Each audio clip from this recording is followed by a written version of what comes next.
अब यूपी की खबरें देखें भी, खबरें पढ़ें भी। आरटीआई के जवाब में बताया गया है कि उत्तर प्रदेश राज्य जल और पेयजल मिशन ये एक पंजीकृत संस्था नहीं है। चाणक्य राज सत्ता के दुरुपयोग के खिलाफ थे और आज उत्तर प्रदेश में एक ऐसी सरकार चल रही है जिसने किसी भी वर्ग को नहीं छोड़ा है और जिस वर्ग के लिए अब ये सम्मेलन कर रहे हैं, घूम घूम के प्रबुद्ध सम्मेलन, पहले उत्पीड़न करते हैं फिर सम्मेलन करते हैं। जाति के आधार पर किसी व्यक्ति के साथ या हिंदू मुसलमान के आधार पर किसी व्यक्ति के साथ भेद हो रहा है तो उसका मुद्दा बनेगा और उस मुद्दे को हम उठाएंगे। आगामी विधानसभा चुनाव को लेकर आम आदमी पार्टी भी पूरी ताकत के साथ अपनी रणनीति बनाने में जुट गई है। आम आदमी पार्टी चाणक्य विचार सम्मेलन करने जा रही है। हमारे साथ बात करने के लिए यूपी प्रभारी और राज्यसभा सांसद संजय जी हैं। सर, ये चाणक्य विचार सम्मेलन आम आदमी पार्टी क्या इसका ब्लूप्रिंट है, कैसे आप लोग इसको लेकर के जाएंगे? देखिए, इस सम्मेलन के माध्यम से राज सत्ता को चलाने की जो चाणक्य की नीति थी, चाणक्य निरंकुश सत्ता के खिलाफ विद्रोह के प्रतीक हैं। चाणक्य एक ऐसी अर्थव्यवस्था के समर्थक थे जो आम आदमी के हित में हो। चाणक्य राज सत्ता के दुरुपयोग के खिलाफ थे और आज उत्तर प्रदेश में एक ऐसी सरकार चल रही है जिसने किसी भी वर्ग को नहीं छोड़ा है और जिस वर्ग के लिए अब ये सम्मेलन कर रहे हैं, घूम घूम के प्रबुद्ध सम्मेलन, पहले उत्पीड़न करते हैं फिर सम्मेलन करते हैं। आप बताइए, ब्राह्मण समाज के लोगों के बीच में क्या बताएगी भारतीय जनता पार्टी? खुशी दुबे, शांति दुबे, क्षमा दुबे, रेखा अग्नोत्री एक छोटे बच्चे के साथ 1 साल से ज़्यादा समय से जेल में सड़ रही हैं। 4 महिलाएं ब्राह्मण समाज की। इंद्रकांत त्रिपाठी व्यापारी की हत्या उस वक्त हो गई जब वो मुख्यमंत्री से गिड़गिड़ा रहे थे कि हमारी जान बचा लीजिए और एसएसपी हमारी हत्या कराएगा। निर्वेंद्र मिश्रा 3 बार के लोकप्रिय विधायक, उनकी हत्या हो गई। प्रभात मिश्रा जो 12वीं में पढ़ने वाला छात्र था, जिसके विरुद्ध एक भी एफआईआर नहीं था, उसका फर्जी इनकाउंटर कर दिया गया। तो आज आप नौटंकी कर रहे हैं, ब्राह्मणों को रिझाने के लिए प्रबुद्ध सम्मेलन कर रही है भारतीय जनता पार्टी। तो उनके सच को भी हम इस कार्यक्रम के माध्यम से बताएंगे और मुझे लगता है कि चाणक्य के विचार आज भी प्रासंगिक हैं निरंकुश सत्ता को सही सबक सिखाने के लिए। चाणक्य के विचार प्रासंगिक हो सकते हैं, लेकिन उत्तर प्रदेश की राजनीति में जो जातिगत राजनीति है वो बहुत हावी है। तो जातिगत समीकरणों को लेकर के तमाम पार्टी ने, चाहे बीएसपी हो, सपा हो, ये जातिगत समीकरणों को ठीक करने के लिए सम्मेलन कर रही हैं। आम आदमी पार्टी को इस चाणक्य विचार सम्मेलन से किस वर्ग को जोड़ने की कोशिश होगी, कितना लाभ होगा? देखिए, पहली चीज़ तो चाणक्य को किसी वर्ग विशेष से जोड़कर मत देखिए आप। चाणक्य ने अपने किसी जाति के व्यक्ति को, अपने किसी भाई को, अपने किसी बंधु को, अपने किसी करीबी को भारत का सम्राट नहीं बनाया और वो उतना ही सत्ता के सामानों का उपयोग करते थे जो उनके जीवन जीने के लिए आवश्यक हो। रात का दिया भी बुझा देते थे कि अतिरिक्त तेल खर्च ना हो, कोस पर अतिरिक्त भार ना आए। झोपड़ियों में रहते थे और आम जन की बात करते थे। उनके लिए सत्ता होनी चाहिए, ऐसी उनकी वकालत थी। तो इसलिए चाणक्य को हो सकता है वो ब्राह्मण जाति से हैं और ब्राह्मण जाति में उनका एक सर्वोच्च सम्मान है, लेकिन उन्होंने किसी जाति की पैरवी की या किसी जाति के लिए काम किया या किसी अपने जाति के व्यक्ति के लिए को सम्राट बनाया हिंदुस्तान का, ऐसा तो बिल्कुल नहीं है।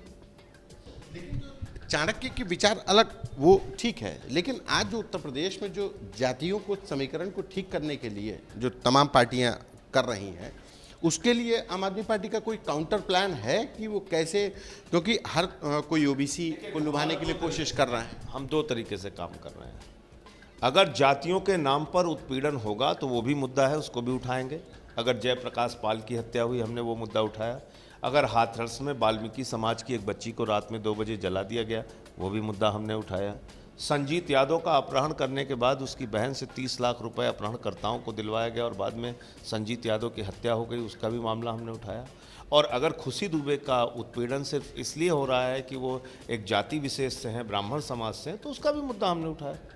तो इसलिए अगर जाति के आधार पर किसी व्यक्ति के साथ या हिंदू मुसलमान के आधार पर किसी व्यक्ति के साथ भेद हो रहा है तो उसका मुद्दा बनेगा और उस मुद्दे को हम उठाएंगे। इसके साथ साथ 300 यूनिट बिजली फ्री, पानी फ्री, चिकित्सा फ्री, शिक्षा फ्री, महिलाओं को सुरक्षा, किसानों को फसल का दाम, नौजवानों को बेरोजगारी भत्ता, नौजवानों को नौकरी, ये तमाम हमारे मॉडल से जुड़े हुए मुद्दे हैं जिसको हम जनता के बीच में लेकर जाएंगे। संजय जी, आपके सामने बीजेपी जैसी पार्टी है जो कहा जाता है कि हर बार चुनाव मोड में ही रहती है। उसके पास नरेंद्र मोदी जैसा राष्ट्रीय स्तर का एक बड़ा चेहरा है, योगी आदित्यनाथ हैं, एक स्टार प्रचारकों की एक बहुत बड़ी फेहरिस्त है। आम आदमी पार्टी उत्तर प्रदेश में क्या स्टार प्रचारकों के तौर पर कौन है?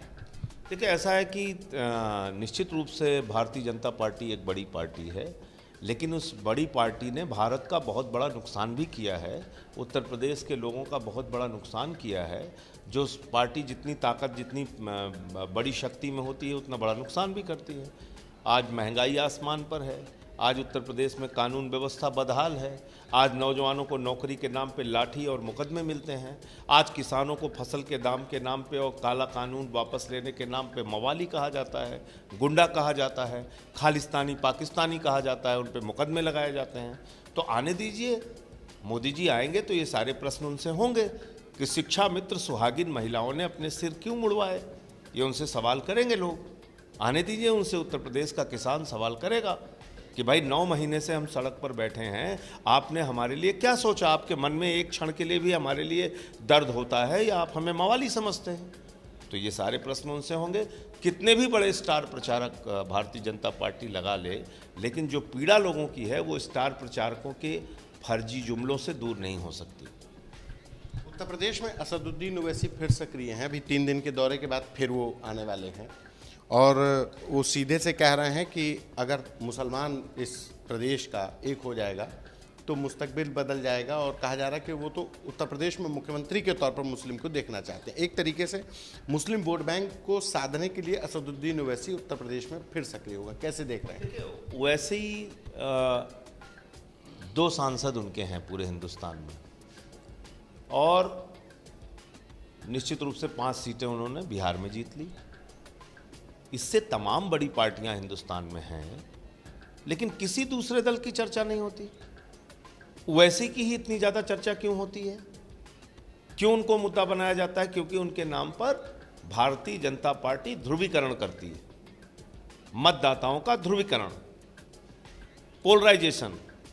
तो इसलिए मुझे लगता है कि ठीक है, उनकी एक राजनीतिक पार्टी है, उनको चुनाव लड़ने का अधिकार है, सभी पार्टियों को जैसे है, लेकिन आप राजभर के बारे में हमसे प्रश्न नहीं पूछ रहे हैं, बसपा के बारे में नहीं पूछ रहे हैं, समाजवादी उनके बारे में भी पूछेंगे। समाजवादी पार्टी के 50 MLA यहाँ पर हैं, उनके बारे में प्रश्न नहीं पूछ रहे हैं। तो ओवैसी, देखिए मुझे लगता है ओवैसी को एक फैक्टर जानबूझकर बनाया जा रहा है।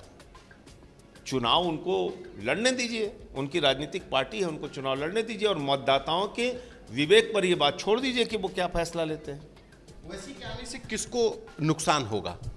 देखिए, मैं तो कह रहा हूं कि आप ये पूछिए कि भारतीय जनता पार्टी जो सत्ता में है उसने क्या काम किया और उसका किस किस मुद्दे पर नुकसान होगा।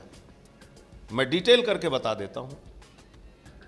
भ्रष्टाचार रोकने के लिए आए थे, आकंठ भ्रष्टाचार है। गुंडा राज रोकने के लिए आए थे, 6 साल 8 साल 10 साल की बच्चियों के साथ बलात्कार हो रहा है। किसानों को फसल का दाम देने के लिए आए थे, उनकी आय दोगुना करने के लिए आए थे, 9 महीने से वो सड़क पर लाठी खा रहे हैं, आत्महत्याएं कर चुके हैं 650 से ज़्यादा किसान। तो जो पार्टी सत्ता में है उनसे कौन सा वर्ग कटा है, क्यों निराश हुआ है और वो चुनाव में किस ओर जाएगा, महत्वपूर्ण विषय ये है। ओवैसी तो अभी 3-4 महीने से सक्रिय हुए हैं उत्तर प्रदेश में। अब उनको कितने मतदाता वोट देंगे, क्या उनको मत मिलेगा, एक अलग विषय है। उनके नाम पे मैं कह तो रहा हूँ, सिर्फ एक पोलराइज करने की कोशिश, और भारतीय जनता पार्टी अपने लिए ओवैसी के नाम से फायदा लेना चाहती है, इसलिए वो बार बार ओवैसी ओवैसी ओवैसी ओवैसी दिन रात करते रहते हैं। लेकिन अभी आपने पढ़ा, आपके ही चैनल की खबर में देख रहा था कि 5,000 मुसलमानों को हर सीट पर वोट पाने के लिए भारतीय जनता पार्टी रैली सम्मेलन कार्यक्रम करेगी। मैंने आपके ही चैनल पे मैंने पढ़ा। तो मुसलमानों को भारतीय जनता पार्टी संगठित करे, मुसलमानों से वो वोट मांगने के लिए योजना बनाएं और रैली सम्मेलन करें, वो बिल्कुल ठीक है। और बाकी कोई पार्टी अगर कोई चाणक्य विचार सम्मेलन कर रही है तो उस पर सवाल उठाओ। ब्राह्मणों का उत्पीड़न करो, फिर ब्राह्मणों का प्रबुद्ध सम्मेलन करो।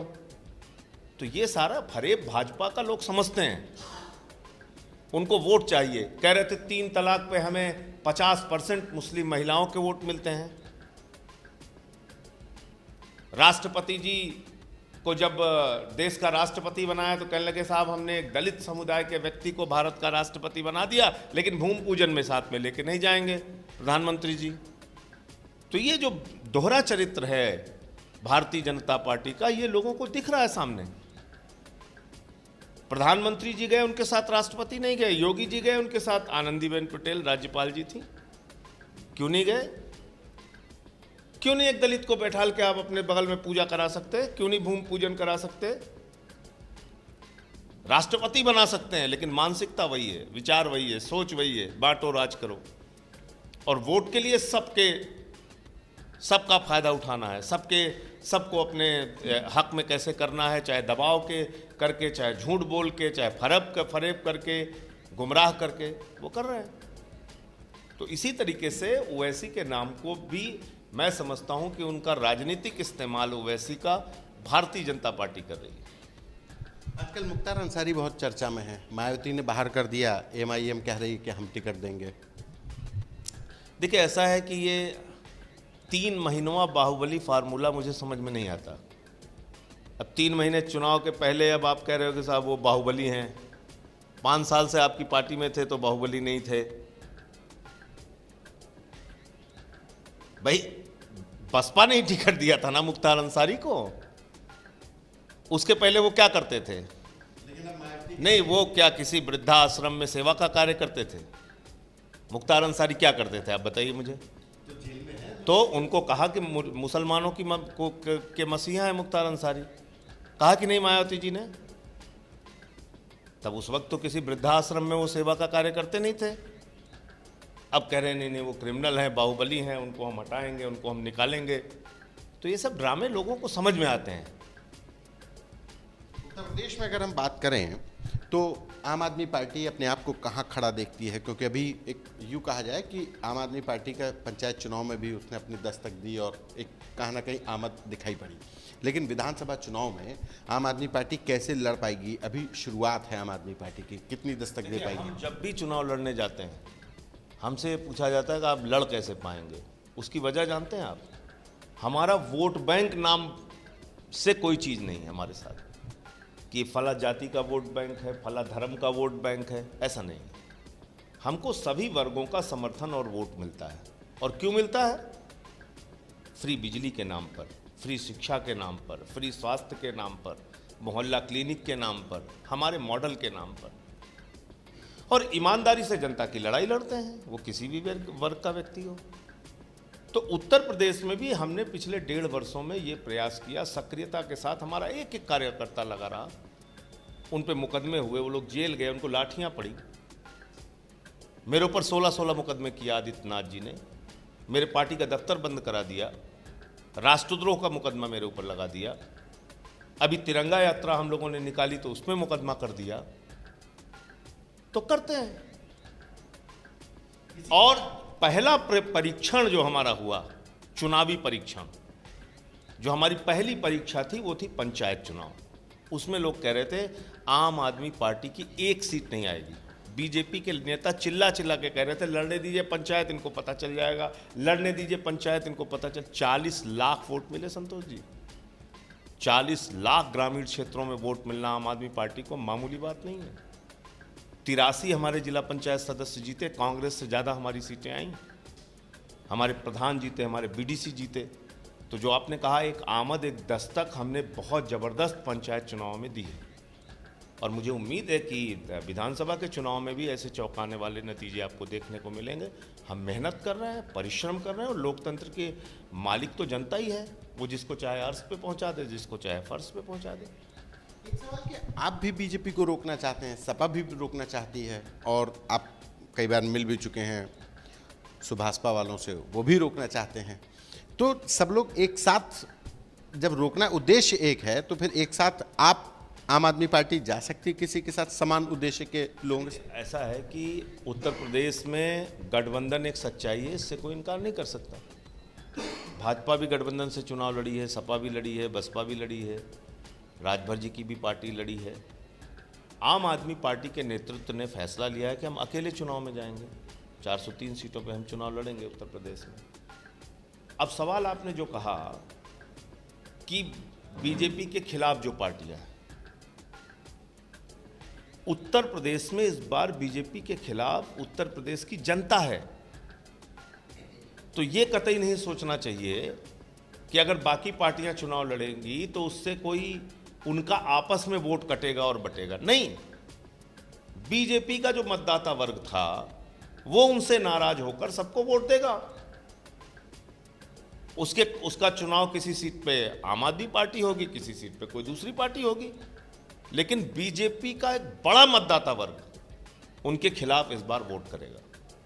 तो इसलिए विपक्ष की पार्टियां आप चुनाव लड़ेंगी और सिर्फ आपस में वोट काटेंगी, ऐसा नहीं। भाजपा के मतदाताओं को इतना मूर्ख मत समझिए आप कि वो 110 रुपए का पेट्रोल भूल जाएंगे, 100 रुपए का डीजल भूल जाएंगे, कोरोना की महामारी भूल जाएंगे, गंगा नदी में जो लाशें सड़ रही थी उसको भूल जाएंगे, कुत्तों ने जो लाशें नोची उसको भूल जाएंगे। ऐसा नहीं है। नौजवानों को जो लाठियां पड़ी उसको भूल जाएंगे, ऐसा बिल्कुल नहीं है। आखिरी सवाल, आपने एक उत्तर प्रदेश सरकार के एक जल मिशन पे एक बड़ा आरोप लगाया है। क्या आरोप है और किस तरीके से आपको लगता है कि घोटाला, क्योंकि सरकार की तरफ से कहा जा रहा है कि ये झूठे आरोप हैं। जिस संस्था के ऊपर आप कह रहे हैं SWSM, वो 1999 से रजिस्टर्ड है और ये इस तरीके से झूठ आप हमेशा बोलते हैं। तो ये सरकार की तरफ से कहा। तो ऐसा देखिए, ऐसा है कि हमने तो RTI का दस्तावेज आपको दिखाया। RTI के जवाब में बताया गया है कि उत्तर प्रदेश राज्य जल और पेयजल मिशन ये एक पंजीकृत संस्था नहीं है। हरियाणा का कागज भी मैंने दिखाया जहां पर वो पंजीकृत संस्था है।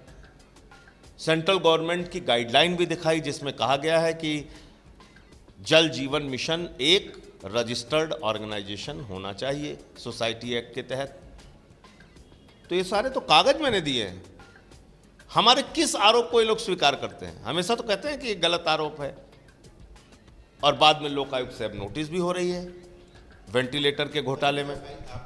वो कहते हैं कि गलत बोलते हैं तभी तो FIR भी होती है। FIR होती है तो निकलता क्या है? मुजफ्फरनगर के केस में मैं बरी हो गया, बाकी केसेस में भी आप देखिए, फैसला आने दीजिए। मैंने तो उल्टा मुकदमा किया है इन लोगों के ऊपर जो इन्होंने प्रभु श्री राम के मंदिर के नाम पे चंदा चोरी की है, उसका मुकदमा किया है।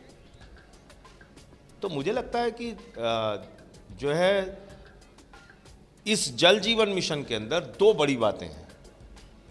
पहली चीज तो एक गैर पंजीकृत संस्था के माध्यम से हजारों करोड़ का काम कैसे कराया गया, बैंक में उसका खाता कैसे खोला गया, कैसे पैसे उससे निकाले गए, नंबर एक।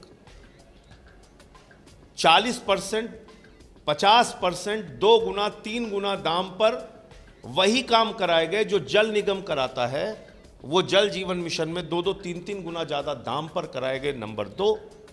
और जिसके भ्रष्टाचार से संबंधित जो मैंने कागजात और आरोप लगाए थे उसकी पुष्टि निर्दोष कुमार जौहरी अधिशासी अभियंता कन्नौज जो इनके विभाग के अधिकारी हैं वो लिखकर चिट्ठी दे रहे हैं कि 30 से 40% ज्यादा रेट लगाए जा रहे हैं जल जीवन मिशन में। आकाश जैन अधिशासी अभियंता की चिट्ठी पढ़ी थी मैंने कल, क्या क्या आरोप उन्होंने लगाए आप पढ़िए, आपकी आंखें खुल जाएंगी। वो बताए कि जिला स्तर पे एक समिति बननी थी जल जीवन मिशन के तहत जिसमें NGO का चयन किया जाना था, जिसमें कौन सी कंपनी काम करेगी इसका चयन किया जाना था, जिसमें थर्ड पार्टी इंस्पेक्शन कौन सी कंपनी करेगी इसका चयन किया जाना था, और सब ऊपर से तय हुआ है। इसको भ्रष्टाचार नहीं कहेंगे तो क्या कहेंगे आप मुझे बताइए। इसके कागजात दिए, इसके साक्ष्य दिए, सब कुछ दिया हमने। तो ये एक बड़ा मामला है। इस तरीके से इन्होंने भ्रष्टाचार किया। उसके सारे प्रमाण और कागजात हमने सामने रखे। उनको बोलने दीजिए। हम लोकायुक्त में भी हमने शिकायत की है और हाँ, इस मामले में लोकायुक्त को शिकायत की है। अमित चोपड़ा हमारी पार्टी के जो साथी हैं उन्होंने शिकायत की है। हरिशंकर पांडे जी हमारे जो प्रबुद्ध प्रकोष्ठ के अध्यक्ष हैं उन्होंने जाके वहाँ शिकायत की है। वेंटिलेटर घोटाले के मामले में वैभव महेश्वरी जी हमारे प्रवक्ता ने लोकायुक्त में शिकायत की थी, उसमें आलोक कुमार जी को नोटिस हुआ है। हाई कोर्ट जाना पड़ेगा, सुप्रीम कोर्ट जाना पड़ेगा, जहां जाना पड़ेगा जाएंगे। ये एनआरएचएम से बड़ा घोटाला है, ये एक महा घोटाला है। आपने कभी जीवन में नहीं सुना होगा कि एस्टीमेट बने बगैर टेंडर हो गया। मैं आपको कह रहा हूं, कागजों सहित कह रहा हूं, जल जीवन मिशन में हजारों करोड़ का टेंडर एस्टीमेट बने बगैर हो गया। यानी सामान का, काम का रेट तय नहीं हुआ तो टेंडर कैसे हो गया, बताइए आप मुझे। और आपको सारे कागज मैंने कल भेजे हैं। आप जो और कागज चाहेंगे हम और दे देंगे। आप पूछिए ना सवाल, इन चीजों पे सवाल पूछिए कि भैया बगैर एस्टीमेट के टेंडर तुमने कैसे कर दिया। अब उसका रेट, रिवाइज रेट मांग रहे हैं। जब मैंने इनको खोल दिया, ऐसे कभी होता है? 2 रुपए का सामान 5 रुपए में टेंडर करा दिया। अब कह रहे हैं कि सर 5 रुपए उसका करो रेट, बढ़ा दो रेट। आपके पिताजी का खजाना है, ये उत्तर प्रदेश की जनता का पैसा है, इसका दुरुपयोग हम नहीं होने देंगे। संजय जी, ये थे हमारे साथ यूपी प्रभारी संजय सिंह, जिन्होंने तमाम राजनीतिक मुद्दों के साथ साथ यह भी कहा कि जल मिशन में उनके द्वारा जो घोटाले का आरोप लगाया गया, इस मामले में आम आदमी पार्टी ने लोकायुक्त से भी शिकायत की है। कैमरा पर्सन गौरव के साथ संतोष कुमार।